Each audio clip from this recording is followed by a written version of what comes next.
시간인데요. 오늘은 이제 종려노래 두 번째거든요. 49장 1절에서 6절 말씀까지 제가 읽어 드립니다. 섬들아 내게 들으라. 먼 곳 백성들아 귀를 기울이라. 여호와께서 태에서부터 나를 부르셨고 내 어머니의 복중에서부터 내 이름을 기억하셨으며 내 입을 날카로운 칼같이 만드시고 나를 그의 손 그늘에 숨기시며 나를 갈고 닦은 화살로 만드사 그의 화살통에 감추시고. 그 다음 좀 넘겨주실래요? 내게 내게 내게 이르시되 너는 나의 종이요. 제가 읽을게요. 내게 이르시되 너는 나의 종이요 내 영광을 내 속에 나타낼 이스라엘이라 하셨느니라. 그러나 나는 말하기를 내가 헛되이 수고하였으며 무익하게 공연히 내 힘을 다하였다 하였도다. 참으로 나에 대한 판단이 여호와께 있고 나의 보응이 나의 하나님께 있느니라. 오늘 이상하게가 작동을 안 하네요. 이제 여호와께서 말씀하시나니 그는 태에서부터 나를 그의 종으로 지으신 이시요 야곱을 그에게로 돌아오게 하시는 이시니 이스라엘이 그에게로 모이는도다. 그러므로 내가 여호와 보시기에 영원롭게 되었으며 나의 하나님은 나의 힘이 되셨도다. 다 갔다 했지만 좀 이따 말씀 나누면서 같이 계속 읽게 될 거고요. 마지막 절 내가 읽어드립니다. 그가 이르시되 내가 나의 종이 되어 야곱의 지파들을 일으키며 이스라엘 중에 보존된 자를 돌아오게 할 것은 매우 쉬운 일이라. 내가 또 너를 이방의 빛으로 삼아 나의 구원을 베풀어서 땅끝까지 이르게 하리라. 아멘. 6절까지 말씀 읽어드렸고요. 오늘 말씀 시작하면서 제가 빛 얘기를 시작을 했는데 우리가 볼 수 있는 빛을 우리는 주로 이제 그 가시광선이라고 불러요. 영어로 이제 비주얼 라이트라고 부르는데 아시는 것처럼 학교 때 배우신 걸 기억하시는 분 별로 없겠지만 뭐 380에서 780 나노미터 뭐 굉장히 조그만 그런 파장을 가진 거라고 저희들이 배우고 빨주노초 파남보 이렇게 아시죠? 그거는 빨주노초 파남보는 아시고 보라색 쪽이 조금 더 그 짧은 랭스라 에너지가 많고 빨간색 쪽 그러니까 자외선 쪽이 더 센 거예요. 적외선 쪽이 더 웨이브가 길어가지고 파워가 없어요. 적외선, 자외선도 아실 거고 그다음에 알파, 뭐 감마 그런 거 아실 텐데 저희들이 이제 이런 것을 학교에서 배우다 보니까 빛이라고 그러면 자연스럽게 그냥 우리 눈에 띄는 빛만 생각을 해요. 실제로는 알파, 감마, 엑스레이 그런 거는 눈에 보지도 못하죠. 하지만 그런 빛들로 인해서 저희가 굉장히 많은 유익을 누리고 있는데 이제 과학자들은 이런 걸 또 가만두지 않아요. 이 빛이라는 걸 가지고 연구를 하죠. 빛에 대해서 지금까지 이제 크게 두 가지 그 정리된 의견이죠. 이게 완전히 정리되지는 않았지만 크게 두 가지 의견이 있는데 제일 처음에 빛을 가지고 연구한 사람 중에 여러분들 다 아는 뉴턴이라는 사람이 있어요. 아이작 뉴턴이 영국 과학자죠. 이 사람이 가장 유명한 건 우리가 아는 건 만류인력 법칙이에요. 사과 떨어지는 거 보고 만약 학교를 여러분들이 아직도 그 산수 같은 걸 좋아하시는 분 F는 MA 해가지고 M이 매스예요. 질량. A가 가속도고 힘은 어떤 질량이 있어야지 나타난다는 게 있잖아요. 그게 만유인력 법칙인 거고 가속도의 법칙이 이제 우리가 학교에서 배우는 건데 그거를 연구하다 보니까 그래서 이 사람의 주장은 빛은 운동의 법칙에 따라서 에너지가 있고 힘이 있으려면 조그만 입자로 됐을 거다. 빛은 눈에 보이지 않는 자그마한 입자로 되어 있기 때문에 입자설이라는 그 사람이 주장을 했어요. 근데 아무도 그 당시에 이제 호이겐스라고 네덜란드 과학자도 있는데 이 사람은 라이트이 보이지 않는데 내가 볼 때는 그냥 웨이브 같아, 파장 같아. 근데 묻혔어요. 뉴턴이 워낙 유명해서. 그래서 사람들이 뉴턴 이후에는 사람들이 빛은 눈에 보이지 않는 조그만 입자로 되어 있구나. 이게 이제 정설을 이렇게 믿어오는 거죠. 그러다가 한 150년이 지났는데 여러분들이 또 아는 여기 이제 엔지니어들 분들이 많으니까 저도 대학교 가서 이제 이 사람 때문에 고생을 많이 했죠. 이름이 맥스웰이에요. 우리는 대부분 커피로 기억을 하는데 맥스웰 커피가 워낙 유명하니까 맥스웰 커피로 기억하시겠지만 이 사람이 굉장히 유명한 그 물리학자예요. 뉴턴의 이야기가 맞지 않는 거를 증명을 해내요. 그 말로는 안 된다. 그래서 전기자기학이라는 걸 만드는데, 그러니까 전기가 이렇게 흐르면 웨이브가 있어서 자기장이 만들어지는 거예요. 우리가 이제 자석도 만들고 말하는데, 실제로 저 사람 때문에 대학교 때 시험 막 미분적분 저 사람 때문에 엄청나게 해야 돼요. 풀어야 되고. 여러분들이 가지고 있는 셀폰 있죠? 다 저 사람 때문에 쓰는 거예요. 에디슨 때문에 전기가 나왔지만 실제로 우리가 쓰는 라디오나 뭐 FM, AM 아니면 무슨 전파 들어가는 거 이거 다 맥스웰 방정식 쓰거든요. 저 사람이 만든 이퀘이션 가지고 다 하는 거예요. 엄청나게 많은 기여를 했어요. 전기작이라는 게 전기라는 조그만 게 마그네틱을 만들어서 그걸로 하여금 에너지를 전달할 수 있다는 걸 발견해냈기 때문에, 그래서 이 사람의 주장은 아니다. 빛은 파장이다. 이렇게 웨이브가 있는 그걸로 이렇게 물처럼 웨이브처럼 파동처럼 움직인다. 그래야지 우리가 다 주파수라는 게 다 파장이잖아요. 그렇게 주장을 했어요. 두 가지가 이제 쌍벽을 이루죠. 입자가 맞는 거야. 빛이. 여러분들 어떻게 생각하세요? 아니면 모르죠. 실험을 해서 밝혀내고 막 그러니까. 근데 이제 1905년에 또 다른 사람이 하나 등장을 해요. 이 사람이 이제 뉴턴의 이야기가 묻혔죠. 맥스웰 때문에. 사람들이 빛은 웨이브야. 우리가 가시광선도 다 웨이브잖아요. 파장이 짧아지면 에너지가 많은 감마 뭐 이런 에너지가 되는 라이트니까. 근데 이 뜬금없이 또 아인슈타인 사람이 하나 등장을 해요. 이 사람 얘기는 내가 볼 때는 빛의 속도는 우리가 아는 것처럼 굉장히 빠르잖아요. 광속이라고 부르니까 1초에 지구를 7바퀴 반 돌아요. 굉장히 빨리 가는데 이게 웨이브인지 입자인지 모르겠지만, 만약에 빛이라는 속도만큼 어떤 물질이 그만큼 속도를 가질 수 있으면 그 물질이 굉장히 조그만 거지만 엄청난 에너지를 가질 수 있을 거 아니겠는가. 논문을 5개를 썼는데 그중에 하나가 그거예요. 양자라고도 부르고 광자라고도 부르는데, 그러니까 이제 지금은 이제 그런 게 많이 익숙해졌지만 그것 때문에 우리가 전자보다 작은 게 원자잖아요. 근데 원자보다 더 작을 수 있는 어떤 존재로 빛은 존재할 수 있다. 입자처럼. 뉴턴이 얘기했던 걸 다시 끄집어내요. 뉴턴한테 없어졌던 맥스웰 때문에 한참 묻혀있던 걸 다시 끄집어내서 에너지 빛은 그래서 입자일 가능성이 있고, 아무리 자그만 그 빛이지만 원자보다 자그마한 거예요. 하지만 그것이 속도가 빠를 때는 엄청난 에너지를 가질 수 있다. 이게 상대성 이론이에요. 그래서 MC 스퀘어 나오는 거. 여러분들이 지금까지 제가 이제 엄청난 과학 이야기를 해드렸어요. 저는 이제 그런 걸 좋아하니까 이제 맥스웰 때문에 고생했고 아인슈타인 때문에 새로운 것도 발견하고, 지금은 그럼 과학자들이 어떻게 결론 내렸냐? 결론이 그거예요. 모르겠다. 또 이제 100년 지나면 또 유명한 과학자가 이제 물리학자가 나와서 지금은 주장을 못 하니까 뉴턴, 맥스웰, 아인슈타인 이야기를 다 묶어서 빛은 입자의 그런 성분도 갖고 있고 파장의 성분도 갖고 있어서 두 가지를 다 갖고 있지만 우리가 설명을 못 하겠다. 그게 현재 과학자들의 입장이에요. 여러분들 아시는 것처럼 성경책을 처음에 딱 열어요. 창세기를 쫙 열어서 태초에 하나님께서 말씀으로 천지를 창조하시니라. 하나님 말씀하여 이르시되 3절에 딱 가면 빛이 있으라. 여러분이 성경책을 쫙 펴시면 제일 먼저 등장하는 게 빛이에요. 라이트.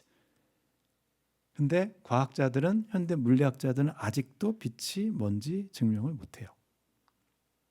재밌는 거죠. 실제는 우리 공기처럼 그냥 일상에 존재하는데 아직까지 사람들은 빛의 존재에 대해서 증명을 못해요. 이게 조그만 건지 파장으로 돼 있는지 두 개 다 있는 건지 아니면 어떤 존재인지. 하지만 잘 써요. 셀폰도 쓰고 전기도 만들어서 에디슨 덕분에 열심히 쓰고 혜택은 엄청 누리는데 그게 어떻게 생긴 거고 어떻게 오고 어떤 건지는 알지를 못해요. 하나님에 대한 존재가 우리가 모르지만 하나님이 빛이 있으라 했을 때 하나님의 형상에 따라서 우리를 만드신 것처럼 하나님의 어떤 부분이 빛처럼 돼 있는 거예요. 우리는 하나님을 설명할 수가 없어요. 빛을 설명할 수 없는 것처럼. 하지만 빛은 존재해요. 이게 저희들이 성경책에서 성경책을 만나는 사람은 처음에 이야기하는 게 빛이에요. 빛, 라이트. 물리학자들은 빛이 뭔지 몰라도 우리는 빛이 우리에게 생명을 주고 참 빛이 왔는데 요한복음에서 똑같은 빛 얘기를 하고 빛이 그만큼 중요하지만 우리는 빛에 대해서 잘 모른다. 과학자들은 성경책에서는 빛이 뭔지 설명하고 있고 이게 저희들이 이제 오늘 같이 나누게 될 건데 요한일서에 가면 신약의 거의 결론이죠. 하나님은 곧 빛이시다. 하나님으로부터 생명이 나왔고 빛이 있어야 생명이 생기고 빛이 있어야 살 수 있고 생명의 근원이고 그게 저희들이 이제 이건 좀 신학적이고 영적인 해석이 되겠지만 빛에 대해서 신앙인들은 물리학자처럼 막 미분적분해서 막 그렇게 하려고 안 해요. 성경책을 통해서 빛이 의미하는 바가 뭔가 그렇게 보고 있죠. 창세기부터 요한계시록까지 계속 빛에 대한 이야기가 있으니까 종의 노래를 저희들이 다루면서 지난 시간에 첫 번째 종의 노래를 42장에서 다뤘는데 실제로는 1892년에 독일 신학자인데 이제 버나드 둠이라는 사람이 있어요. 이 사람이 그동안 많은 사람들이 이사야를 연구를 했지만 이 사람이 이사야하고 에레미야 전공한 구약학자거든요. 그 사람이 이사야를 열심히 공부하다가 왜 종이 굉장히 많은데 지난주에도 말씀드린 것처럼 복수로 나올 땐 항상 이스라엘이에요. 근데 가끔씩 단수로 툭 튀어나오는 걸 보고 이분이 열심히 공부를 하다 보니까 딱 4개가 나오는 거예요. 이사야에. 그래서 이 사람이 1892년에 논문을 써서 이사야의 특별한 종의 노래가 4개가 있다. 그거를 발표하는 바람에 저희들이 지금 열심히 공부하는 거거든요. 그래서 이 이사야에 있는 종의 노래 4개가 굉장히 독특하고 오실 메시아에 대한 그런 부분이 집중되어 있는 걸 저희들이 배웠죠. 첫 번째 종의 노래에서 제가 정의는 왕이 베푸는 것이 아니라 반대로 낮은 종이 와서 정의를 베풀겠다는 이야기가 첫 번째 종의 노래였어요. 근데 종의 노래가 이렇게 첫 번째 종의 노래가 진행되면서 뭐라고 돼 있냐면 6절에 내가 너를 세워 백성의 언약과 그 다음에 이방의 빛이 되게 하겠다. 제가 그 딸은 살짝 지나갔어요. 왜냐하면 오늘 다룰 거기 때문에 이방의 빛이 되게 할 것이라고 이야기를 했죠. 그러면 창세기에 등장한 빛, 그 다음에 이사야가 이야기하는 빛인데 빛은 생명을 주는 거라고 생각하고 하나님이라고 이해하면 되는데 그 앞에 붙은 이방의 빛은 도대체 뭐냐죠. 빛이면 빛이지 왜 언약의 백성에게가 아니라 이방의 빛이라고 이야기를 할까?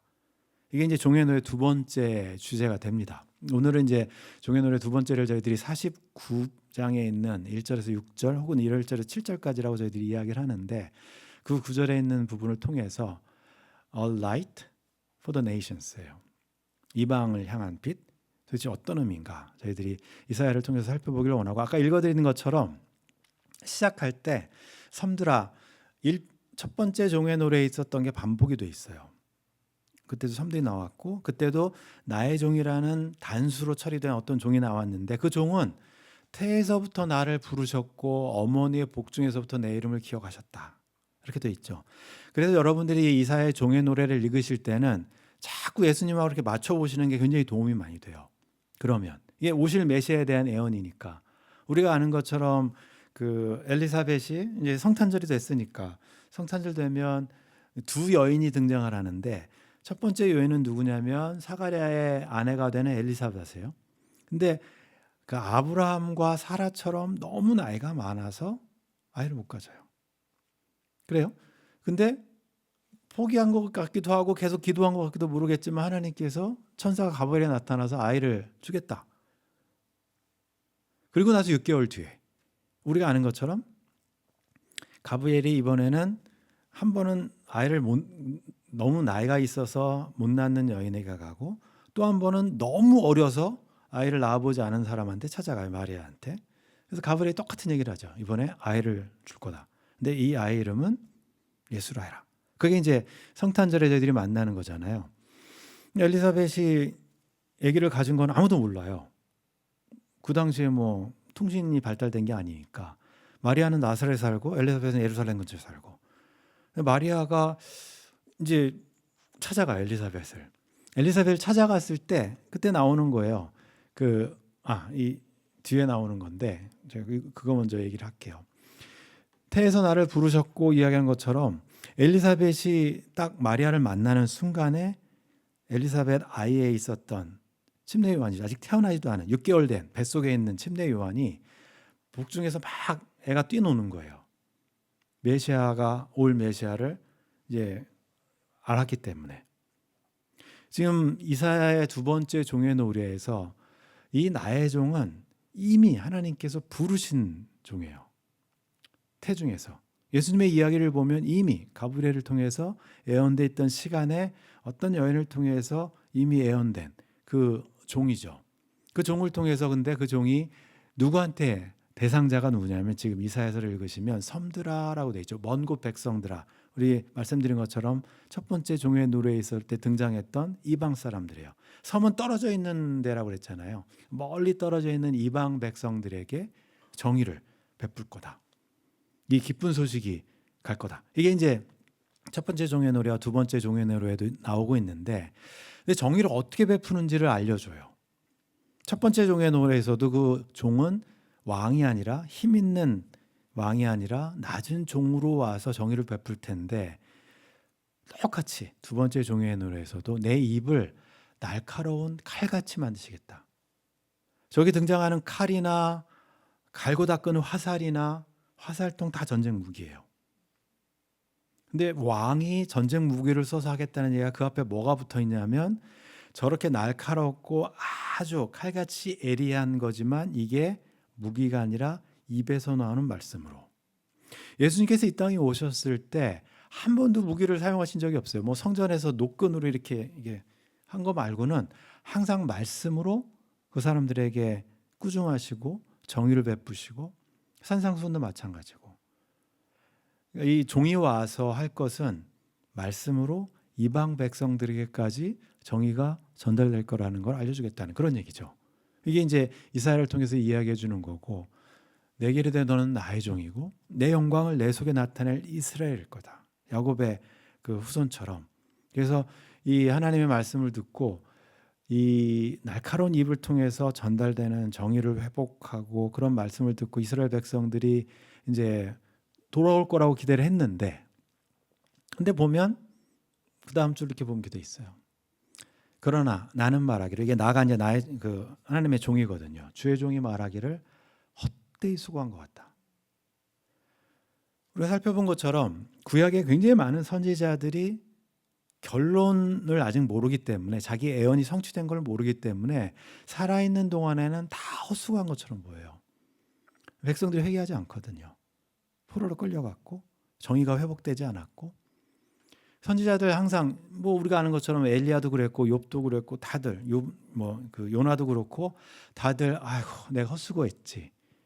근데 선지자들 막 이사야도 마찬가지. 이사야가 40년에서 60년을 넘게 살면 40년 이상 사역을 했는데 3년 동안은 거의 스트립쇼를 했어요.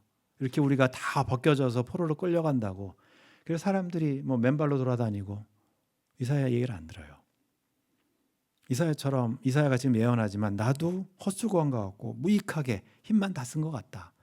이스라엘 백성들한테 그렇게 많은 날카로운 입으로 정의를 외쳤지만 아무것도 남은 게 없다. 그랬을 때 이 나의 종이 어떻게 회복되는지 이사야서 두 번째 종의 노래를 통해서 이야기해 주는데 뭐라고 이야기하냐면 여호와께서 말씀하시니 다시 한번 태에서 부르심을 받은 것이 우연히 된 게 아니잖아요. 이건 이미 계획돼 있었던 거고 하나님께서 부르신 종인데 야곱을 그에게로 돌아오게 하시는 이시니 이스라엘이 그에게로 모일 거다. 엘리야가 로뎀나무 밑에서 자기가 뭐 갈멜산에서 했던 거 다 지쳐가지고 번아웃 돼가지고 그랬을 때 엘리야가 회복된 것은 자기가 왜 하나님께 부르심을 받았는지 소명을 회복하는 자리예요. 무엇을 해야 되는지. 그래서 이제 기름병 들고 막 그 기름 주고 그러잖아요. 바알하고 더 싸우지는 않고. 새로운 소명, 어떻게 보면 자기가 해야 될 일을 다시 깨닫게 되면 부르심을 확인하게 되면 그러면 회복이 돼요. 내가 왜 이 자리에 와 있지? 헛수고라고 생각했는데 그게 사람들 보니까 헛수고지 진짜 하나님께서 원하시는 게 뭔지 나를 통해서 하실 게 뭔지를 알게 되면 다시 깨닫게 되면 셈이 돋아나죠. 이 나의 종이 이스라엘 백성들한테 굉장히 많은 얘기를 했어요. 이스라엘 백성들은 듣지 않아요. 그럼에도 불구하고 회복되는 게 뭐냐면 하나님께서 부르신 종을 통해서 하실 일이 뭔지를 알아버렸기 때문에 이스라엘이 그에게를 모이는도다. 여기 이스라엘은 모든 이스라엘이 아니에요. 이제는 남은 자들이에요. 예수님의 제자들처럼 특별히 예수님께 들어온 사람들, 참빛이 왔지만 많은 사람들이 등 돌리고 하나님을 모른 채 하지만 어떤 사람들은 그 빛에 반응을 해요. 다 포로로 끌려갔지만 남은 자들이 다시 돌아와서 하나님의 나라를 이룩하려고 돌아와요. 남은 자들은 있어요. 그 사람들이 있어요. 그것이 이제 이 나의 백성의 언약이라고 이야기하는 부분이 있고, 그런데 거기서 그치는 것이 아니라 이사야가 본 것은 예수님이 이 땅에 오셔서 이방 나라 가신 적도 없어요. 두로와 시돈 말고는 뭐 이집트를 가신 적도 없고 주로 하나님의 백성들 남은 자들하고 상대를 하셨어요. 그들에게 열심히 가르치시고 사역하셨지만 그 사람들을 통해서 이방의 빛이 전달되게 할 거다. 그 이야기를 두 번째 이야기를 하시는데, 그러므로 내가 여호와 보시기에 영원하게 되었으며 나의 하나님은 나의 힘이 되셨도다. 앞으로 되어질 일에 대해서 이 하나님의 종이 보는 거죠. 우리 맨 마지막 구절까지 그냥 가볼게요. 어떻게 되어 있냐면 그가 이르시되 내가 나의 종이 되어 야곱의 지파들을 일으키며 남은 자들이에요. 모두가 아니에요. 바리새인 율법학자들, 이 사람들은 남은 자들 아니에요. 그 당시에 예수님을 따랐던 제자들과 소수의 사람들만이 예수님의 그 메시아로 인정하고 따랐던 사람들이고, 이스라엘 중에 보존된 자를 돌아게 할 것은 이거는 매우 쉬운 일이라 이렇게 이야기를 해요. 읽어 나가다 5절 가면 남은 자들 세우는 것도 쉬운 일이 아닌데 두 번째 종의 노래에서 종을 통해서 남은 자들이 돌아오는 건 엄청 쉬운 일을 해요. 이거보다 더 크고 어려운 일이 펼쳐질 거라는 것을 예언해 주는 거죠. 6절에 가면 그래서 여기서 이제 이방의 빛이라는 얘기가 나오는 거예요. 또 내가 너를 이방의 빛으로 삼아서 나의 구원을 베풀어서 땅 끝까지 이르게 하겠다. 이사야가 본 메시아는 지금도 유대인들은 자기들만을 위한 메시아를 기다려요. 자기들만 회복되고 자기들만 잘 살고 자기들만 좋은 메시아. 근데 이사야를 통해서 예언된 메시아는 남은 자들뿐만 아니라 그 이방 사람들, 멀리 있는 사람들, 땅 끝까지 베풀어서 그 사람들에게 빛을 전달하는 일이 이루어질 거라는 걸 예언하고 있죠. 그래서 이방의 빛이에요. 예수님께서 이 땅에 오셨을 때 요한복음 12장, 우리가 아는 거 8장 12절에 가면 예수님께서 자기를 나는 세상의 빛이라고 선언하시는 장면이 나와요. 우리 오전에 공부했죠. 초막절이라고 말씀드렸어요. 초막절 이 8일 동안 있는데 맨 마지막 날 초막절이 되면 이제 횃불을 제가 한 25m 되는 거를 성전 뜰에 세운다 그랬어요. 여인들의 뜰에다가 사람들이 다 볼 수 있게. 그래서 그 불빛을 보고 사람들이 이제 초막절 마지막 물의 축제를 하고 불의 축제를 하는 게 초막절의 마지막 행사인데, 모든 사람들이 불을 볼 수 있도록 굉장히 높은 곳에 횃불을 밝히죠. 그래서 뭐 전설인지 기록인지 모르겠지만 우리 축구장 야간 경기 가면 막 다 보이잖아요. 그처럼 사람들이 여인들이 그 불빛 밑에서 뭐 초막절이니까 추수절이니까 뭐 밀을 까고 뭐 추수했다는 그런 기록도 있어요. 워낙 밝아서. 그때 예수님께서 이제 이 마지막 말씀을 하시죠. 초막절 마지막 날 이제 어두워지고 횃불도 꺼져가고 초막절이 끝나고 끝날 때 이게 배경이에요. 그리고 이제 햇빛이 뜨기 전에 어둠에 있었던 한 여인을 데리고 와요. 가늠한 여인. 우리가 아는 것처럼 어둠에 있는 여인이죠. 그 사람을 데리고 와서 예수님한테 끌어오는 게 초막절 저 이야기예요. 그때 예수님께서 하신 말씀이 나는 세상의 빛이고 나를 따르는 자는 어둠에 다니지 아니하고 세상의 빛을 얻을 것이다. 근데 이 세팅에서 보면 그 여인이 어둠에 있는 죄를 지은 가늠한 여인이지만 실제로는 돌을 던지지 못했던 모든 율법학자와 바리새인들과 모든 사람들도 자기들도 고백한 거예요. 자기들도 어둠의 사람들이라고. 초막절 끝에 예수님께서 말씀하시죠. 나는 세상의 빛이고 빛을 전달하고 왔다고. 창세기에 있는 것이 빛이 다시 등장을 했어요. 이사야에 예언되어 있던 빛을 예수님께서 그대로 인용하세요. 내가 세상의 빛이다. 근데 이 빛을 가지고 이해한 사람들이 뭐 뒤에 보면 쭉 나오니까 요한복음에 이렇게 썼던 것처럼. 근데 사도행전 13장에 가면 여기서 저희들이 이 말씀을 어떻게 적용해야 되는지를 배우는 거예요. 바울이 1차 선교행을 하면서 구브로 섬에 있다가 이제 비시디아 안디옥으로 내륙으로 쭉 올라가요. 비시디아 안디옥에서 해발이 높아요. 거기서 이제 회당에서 초청받아서 하나님의 말씀을 나누죠. 그랬더니 유대인들은 싫어해요. 근데 이방인들은 되게 좋아요. 제가 한번 비시디아 안디옥 예전에 한번 보여드린 적이 있었는데 사진도 되게 커요. 로마 사람들도 많이 살고. 근데 그 모습을 보고 유대인들이 질투를 하지만 사람들이 바울 보고 다음 주에 와서 또 말씀을 전해달라. 바울이 또 와서 그 다음 주에 그때 그 동네 사람들이 꽉 찼어요. 비시디아 안디옥에 회당에. 회당도 굉장히 컸었고. 그래서 바울이 이제 구약을 인용하면서 쭉 말씀을 전해요. 그랬더니 유대인들이 새꼬자는 거예요. 불평하고 뭐 이단이라고 이제 바울의 사역을 막 못하게 방해하니까 그때 바나바 바울이 나오면서 발에 흙 설면서 우리 이제 먼지 털고 그때 썼던 게 뭐냐면 인용했던 게 바울이 인용했던 구절이 이사야 49장이에요. 주께서 이같이 우리에게 명하시되 분명히 이사야의 예언은 오실 메시아에 대한 예언인데 바울은 아까 말씀드린 그 버나드 둠이라는 사람이 나오기 전이니까 1892년 전이니까 성경을 뭐 어떻게 해석했는지는 모르겠지만 바울은 이사야서 49장 말씀을 자기한테 적용해요. 예수님께서는 내가 세상의 빛이라고 이야기했는데 바울은 이미 세상의 빛이 왔는데 유대인들은 그 빛을 거부했고 그러면 이 빛은 어디에 가야 되냐면 이방에 가야 돼요. 그래서 바울이 저 구절을 자기한테 적용해요. 바울과 바나바가 내가 너를 이방의 빛으로 삼아 너로 땅 끝까지 구원하게 할 것이다. 두 번째 종의 노래에 있던 말씀을 바울과 바나바는 자기들에게 적용해요. 우리가 아는 것처럼 크리스찬들은 예수님께서 이 땅에 오셨을 때 나는 세상의 빛이라고 얘기했지만 여러분들은 뭐라고 얘기하셨어요? 너희는 세상의 빛이다라고 얘기했어요. 똑같이.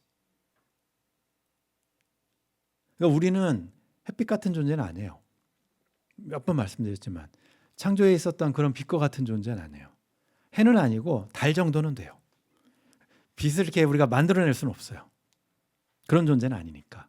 근데 반사할 수 있는 존재들은 돼요. 예수님께서 말씀하신 세상의 빛이라는 얘기는 이거는 만들어내는 빛이 아니에요. 반사하는 빛이지. 바울과 바나바는 정확하게 자기들의 위치를 알았어요. 우리가 이 빛을 전달해주면 세상 사람들이 빛을 볼 수 있겠구나. 어두움에 빛을 우리가 전달해 줄 수 있는 사람들이 여전히 죄악 가운데 있는 이방인들에게 우리가 그들에게 빛을 전달해 줄 수 있겠구나. 바울과 바나바가 이해했던 것. 예수님께서 우리에게 말씀하실 때 세상의 빛이라고 이야기해요. 그럼 그 빛은 어디다 둬야 되냐면 이렇게 막 꽁꽁 숨겨놓으면 안 되죠. 비켜가지고 문을 꽉 닫으면 그럼 등대 기능도 못하고 아무것도 못하죠. 산 위에 있는 동네에 빛이 있으면 그건 숨길 수가 없어요. 이 이야기는 우리가 나타내는 빛은 사람들이 다 볼 수 있는 위치에 가 있어요. 여러분들이 하나님의 자녀가 돼서 세상에 빛이 왔을 때 여러분들이 그 빛을 받아들였어요?